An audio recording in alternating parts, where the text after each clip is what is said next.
bw'oba wakoze research n'onoonyereza ku lunaku lwe baafuula mbuno lwa kulimba, abantu bangi abakutukiddeko emitima nga babalimbye ebintu nga binene. Ne bamulimba ku kufa kwa mukazi we, ne bamulimba ku kufa kw'omwana we, ne bamulimba ku kufa kwa mukyala we, mwami we, muzadde we. Abantu batambudde ngendo babitaddemu ne sente. Abantu batambudde ngendo babitaddemu ne sente. Naye nga agenda okutegeera nti lunaku lwa kulimba nga sitani yalujjawa.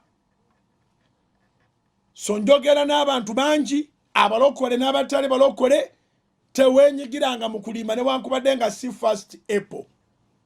Don't engage yourself in lies. Kubanga alimba abeera mwana wa sitani. Omanyi abazadde batugamba naye nga ate tebasoma Bayibuli. Nakugana okulimba nga tolimba. Alimba abeera mwana wa sitani.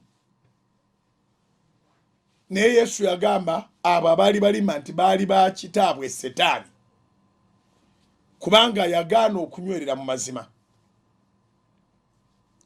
So yagalanga amazima, weetabenga mu mazima, nywerera mu mazima. Ne bw'oba ogasigaddemu bw'omu, enjogera eri mu nsi neegamba nti bw'oba oyagala kwogera mazima, malirira okusigala wekka. If you want to stick by the truth, be ready to stand alone. But I can assure you, when you stand in the truth, you don't stand alone. You stand with God. When you go with lies, rumors,